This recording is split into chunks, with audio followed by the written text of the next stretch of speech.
ಕನ್ನಡಿಗರೇ, ವಲಸೆ ಕರ್ಮಕಾಂಡದ 10ನೇ ಭಾಗ. ಹಿಂದೆಲ್ಲ ಸಂಚಿಕೆಗಳಲ್ಲಿ ಈ ನಾಡಿಗೆ ಆಗುತ್ತಿರುವ ವಲಸೆಗಳ ಬಗ್ಗೆ, ಅದರಿಂದ ಆಗುತ್ತಿರುವ ಅನಾಹುತಗಳು, ನಾಡಿನ ಜನತೆಗೆ ಆಗುತ್ತಿರುವ ತೊಂದರೆಗಳನ್ನು ವಿವರವಾಗಿ ನಾವು ಗಮನಿಸುತ್ತಾ ಬಂದ್ವಿ. ಕೊನೆಯ ಸಂಚಿಕೆಯಲ್ಲಿ ಈ ಭಯಂಕರ ವಲಸೆಗೆ ಕಾರಣ ರಾಜ್ಯ ಸರ್ಕಾರ ದೊಡ್ಡ ದೊಡ್ಡ ಸಂಸ್ಥೆಗಳನ್ನು ಇಲ್ಲಿ ಕರೆಸಿ ಬಿಟ್ಟಿಯಾಗಿ ನೆಲ, ನೀರು, ವಿದ್ಯುತ್, ದಾರಿ ಎಲ್ಲವನ್ನು ಕೊಟ್ಟು ಕನ್ನಡಿಗರಿಗೆ ಕೆಲಸ ಕೊಟ್ಟು ಕನ್ನಡಿಗರ ಉದ್ಧಾರ ಆಗಲಿ ಎಂಬ ಉದ್ದೇಶದಿಂದ ಈ ಒಂದು ಕೆಲಸವನ್ನು ಸರ್ಕಾರ ಮಾಡಿತು. ಆದರೆ ಎಲ್ಲ ಸವಲತ್ತುಗಳನ್ನು ಪಡೆದುಕೊಂಡ ಈ ಸಂಸ್ಥೆಗಳು ಎಂದಿಗೂ ತಾವು ಬಂದ ಮೂಲ ಉದ್ದೇಶವನ್ನು ನೆನೆಸಿಕೊಳ್ಳದೆ, ಮೂಲ ಉದ್ದೇಶ ಇರುವುದೇ ಕನ್ನಡಿಗರಿಗೆ ಕೆಲಸ ಕೊಡಬೇಕು, ಕನ್ನಡಿಗರ ಏಳಿಗೆ ಆಗಬೇಕು ಅನ್ನೋದು. ಇಲ್ಲದಿದ್ದರೆ ಹೊರಗಡೆಯಿಂದ ಬರೋರ ಉದ್ಧಾರಕ್ಕೋಸ್ಕರ ಕರ್ನಾಟಕದಲ್ಲಿ ಅವರಿಗೆ ಬಿಟ್ಟಿಯಾಗಿ ನೆಲ, ನೀರು, ವಿದ್ಯುತ್ತು ಇವೆಲ್ಲ ಏತಕ್ಕಾಗಿ ಕೊಡಬೇಕು ಅಂತ ಆಲೋಚನೆ ಯಾರೂ ಮಾಡೋಕ್ಕೋಗಲ್ಲ. ಎಸ್ ಎಂ ಕೃಷ್ಣರವರ ಕನಸಿದ್ದಿದ್ದು ಬೆಂಗಳೂರನ್ನು, ಕರ್ನಾಟಕವನ್ನು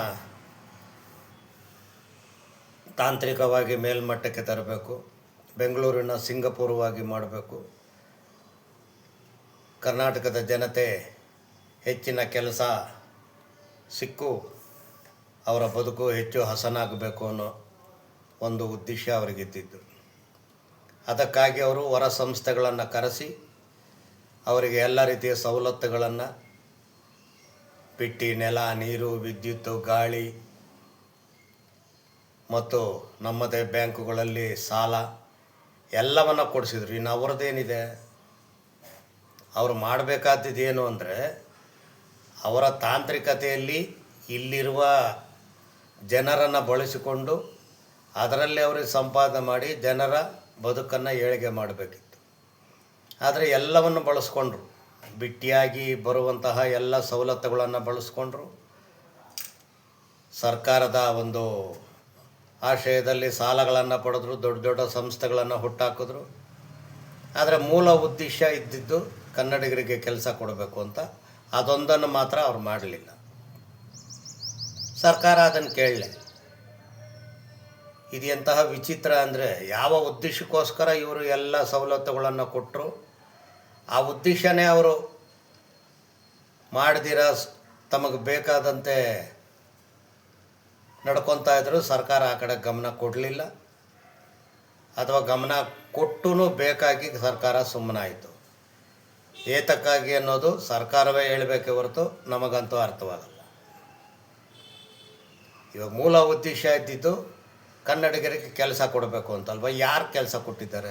ಇಷ್ಟು ಸಂಸ್ಥೆಗಳು ಇಲ್ಲಿ ಬಂದಿದ್ದಾವೆ, ನೂರಾರು ಸಾವಿರಾರು ಸಂಸ್ಥೆಗಳು ಇಲ್ಲಿ ಬಂದಿರ್ಬೋದು. ಅವರಿಗೆ ನೂರಾರು ಎಕರೆಯಷ್ಟು ನೆಲ ಬಿಟ್ಟಿಯಾಗಿ, ಹೆಚ್ಚು ಕಮ್ಮಿ ಬಿಟ್ಟಿಯಾಗಿಯೇ ಇವೆಲ್ಲ ವಿದ್ಯುತ್ತು, ನೀರು, ಓಡಾಡಲಿಕ್ಕೆ ದಾರಿ ಎಲ್ಲ ಸವಲತ್ತುಗಳನ್ನು ಸರ್ಕಾರ ಏತಕ್ಕಾಗಿ ಮಾಡಿಕೊಡ್ತಾ ಇದೆ? ಕನ್ನಡಿಗರಿಗೆ ಕೆಲಸ ಕೊಡಬೇಕು ಅನ್ನೋ ಒಂದೇ ಉದ್ದೇಶಕ್ಕೋಸ್ಕರ ಇವೆಲ್ಲ ಮಾಡಿದ್ದು. ಆದರೆ ಆ ಉದ್ದೇಶನೇ ನೆರವೇರ್ತಾ ಇಲ್ಲ. ತಾನು ಯಾವ ಉದ್ದೇಶಕ್ಕೋಸ್ಕರ ಈ ಯೋಜನೆಯನ್ನು ಮಾಡಿ ಇಷ್ಟೆಲ್ಲ ಸವಲತ್ತುಗಳನ್ನು ಅವರು ಕೊಡ್ತಾಯಿದ್ರು, ಆ ಉದ್ದೇಶನೇ ಅವ್ರು ನೆರವೇರಿಸ್ತಾ ಇಲ್ಲ ಅಂದರು. ಏಕಾಗಿ ಸರ್ಕಾರ ಸುಮ್ಮನೆ ಕುಂತಿದೆ? ಸರ್ಕಾರದ ಉದ್ದೇಶ ಏನು? ಕೆಲಸ ಕೊಡಬೇಕು ಅಂತ ಮಾಡಿದ್ದು ರಾಜ್ಯದ ಜನರ ತೆರಿಗೆಯನ್ನು ಬಳಸ್ಕೊಂಡು ಅವರಿಗೆಲ್ಲ ಬಿಟ್ಟಿಯಾಗಿ ಕೊಡ್ತಾ ಇರೋದು ಏತಕ್ಕಾಗಿ? ಅವರು ಉದ್ಧಾರ ಆಗೋದಕ್ಕೆ? ಅವರು ಬಂದು ಇಲ್ಲೇನು ಉದ್ಧಾರ ಆಗುವಂಥದ್ದು? ಇವಾಗ ನಮ್ಮ ನಾಡು ಏನು ಉದ್ಧಾರ ಆಗಿದೆ ಅವರಿಂದ? ಇಲ್ಲಿನ ನೆಲೆಗಳು ಅಂದರೆ ಮನೆಗಳಿರಬಹುದು, ಜಮೀನಿರಬಹುದು, ಅದೆಲ್ಲ ಬೆಲೆ ಗಗನಕ್ಕೆ ಹೋಗಿದೆ. ಯಾವರಿಂದ? ಲಕ್ಷಗಟ್ಟಲೆ ಕೋಟಿಗಟ್ಟಲೆ ಆ ಸಂಸ್ಥೆಗಳಲ್ಲಿ ಕೆಲಸ ಮಾಡೋಕ್ಕೆ ಬಂದವರಿಂದ. ಅಲ್ಲಿ ಅವರಿಗೆ ಲಕ್ಷಗಟ್ಟಲೆ ಸಂಬಳ ಬರುತ್ತೆ. ಅವರು ಸಂಬಳ ನೋಡ್ಕೊಂಡು ಇಲ್ಲಿ ಒಂದು ತರಕಾರಿ ಇರಬಹುದು, ಒಂದು ಹಾಲು ಇತ್ಯಾದಿ ದಿನಸಿ ಇರಬಹುದು, ಮನೆ ಬಾಡಿಗೆ ಇರಬಹುದು, ಬೇರೆಲ್ಲ ಒಂದು ನೆಲ ಇರ್ಬೋದು, ಜಮೀನು ಇರ್ಬೋದು, ಎಲ್ಲ ವಿಪರೀತಕ್ಕೆ ಹೋಗಿದೆ ಬೆಲೆ. ಕನ್ನಡಿಗರಿಗೆ ಕೈಗೆ ಎಟಕ್ದಂಥ ಸನ್ನಿವೇಶ ಬಂದಿದೆ. ಅದನ್ನು ಬಳಸ್ಕೊತಾ ಇರೋರು ಯಾರು? ಹೊರಗಿನಿಂದ ಬಂದು ಅಲ್ಲಿ ಲಕ್ಷಗಟ್ಟಲೆ ಸಂಪಾದನೆ ಮಾಡೋರು. ನಮ್ಮ ನೆಲವನ್ನು, ನಮ್ಮ ಸವಲತ್ತುಗಳನ್ನು, ನಮ್ಮ ದಿನಸಿಗಳನ್ನು, ಸರ್ಕಾರದಿಂದ ಬರುವಂತಹ ತೆರಿಗೆದಾರರಿಂದ ಬರುವ ದುಡ್ಡಿನಿಂದ ಸರ್ಕಾರ ಕೊಡುವ ಸವಲತ್ತುಗಳನ್ನು ಬಳಸ್ಕೊಳ್ತಾ ಇರೋರು ಹೊರಗಿನಿಂದ ಬಂದವರು. ಏಕಾಗಿ ಬೇಕು. ಏನಿದೆ ಅಭಿವೃದ್ಧಿ? ಕನ್ನಡಿಗರ ಅಭಿವೃದ್ಧಿ ಏನಾಗಿದೆ ಇದರಲ್ಲಿ? ಈ 10-20 ವರ್ಷಗಳಲ್ಲಿ ಕನ್ನಡಿಗರು ಯಾರು ಉದ್ಧಾರ ಆಗಿದ್ದಾರೆ? ಕನ್ನಡಿಗರ ಕಾಲದಿಂದ ಹಾಗೆ ಇದ್ದು ಈಗ ಇರೋ ನೆಲೆಗಳನ್ನು ಕಳ್ಕೊಂಡು ಹೊರಗೆ ಹೋಗ್ತಾ ಇದ್ದಾರೆ. ಬೆಂಗಳೂರು ಒಳಗಡೆ ಇರುವಂಥ ಮೂಲ ಕನ್ನಡಿಗರು ಈಗ ನೆಲೆಯನ್ನು ಕಳೆದುಕೊಂಡು ಹೊರಗೆ ಹೋಗ್ತಾ ಇರೋದು ಈ ಬೆಲೆಗಳ ವಿಪರೀತ ಏರಿಕೆಯಿಂದ. ಯಾರು ಉದ್ಧಾರ ಆದಾಗ ಆಯ್ತಾಗೆ? ನಾವು ನಮ್ಮ ನೆಲ, ನಮ್ಮ ತೆರಿಗೆದಾರರ ಎಲ್ಲ ಸವಲತ್ತುಗಳನ್ನು ಹೊರಗಿನಿಂದ ಬಂದವರು ಕೊಟ್ಟು ಅವರನ್ನು ಉದ್ಧಾರ ಮಾಡಿ ನಾವು ನಮ್ಮ ನೆಲೆಗಳನ್ನು ಕಳ್ಕೊಂಡು ಇವತ್ತು ಊರು ಬಿಟ್ಟು ನಾವೇ ಹೋಗಬೇಕಾದಂಥ ಸನ್ನಿವೇಶ ಬಂದಿದೆ. ಇಂಥ ಒಂದು ಸನ್ನಿವೇಶಕ್ಕಾಗಿ ನಾವು ಯಾಕೆ ಇದನ್ನು ತಡ್ಕೊಳ್ತಾ ಬರಬೇಕು? ಏಕಾಗಿ ಬೇಕು ಈ ಸಂಸ್ಥೆಗಳು? ಈ ಒಂದು ಅಭಿವೃದ್ಧಿ ಯಾರ ಅಭಿವೃದ್ಧಿ ಆಗ್ತಾ ಇದೆ? ಇಲ್ಲಿ ಬೆಲೆಗಳು ಈ ರೀತಿ ಹೆಚ್ಚಿಗೆ ಆಗಿರೋದು ಅಭಿವೃದ್ಧಿಯ? ಬೆಲೆ ಹೆಚ್ಚಿಗೆ ಆದರೆ ಕನ್ನಡಿಗನಿಗೆ ಬರುವ ಲಾಭ ಏನು?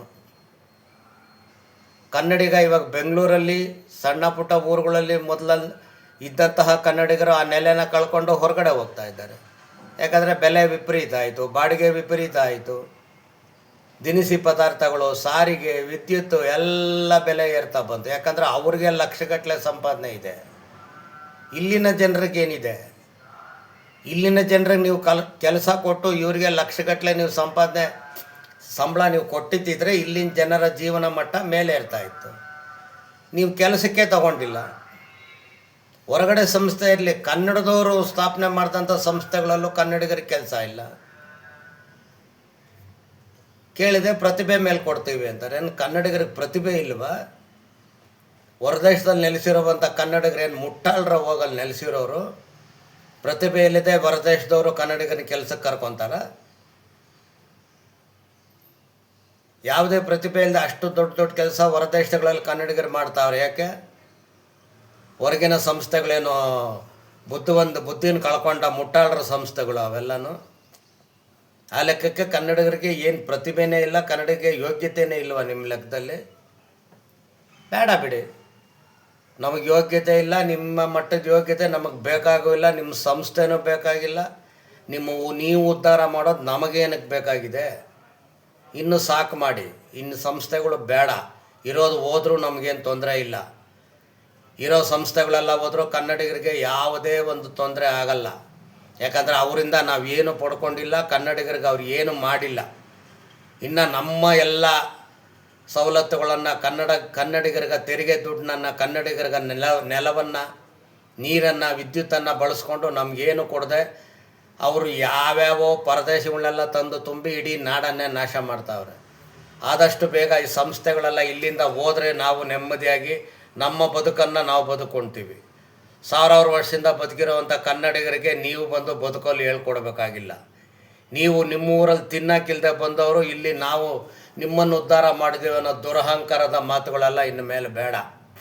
ನೀವು ನಮ್ಮನ್ನೇನು ಉದ್ಧಾರ ಮಾಡೋದು ಬೇಡ. ನಿಮ್ಮ ಪಾಳು ಬಿದ್ದಿರೋ ಊಳುಗಳನ್ನ ಹೋಗಿ ಉದ್ಧಾರ ಮಾಡ್ಕೊಳ್ಳಿ. ನಮ್ಮ ಪಾಡಿಗೆ ನಮ್ಮನ್ನು ಬಿಡಿ.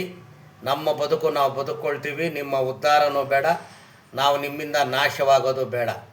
ಈಗಲಾದರೂ ನಾವು ಕನ್ನಡಿಗರ ಗಟ್ಟಿ ನಿರ್ಧಾರ ತಗೊಂಡು ಇವ್ರನ್ನೆಲ್ಲ ಇಲ್ಲಿಂದ ಒದ್ದೋಡಿಸೋಣ.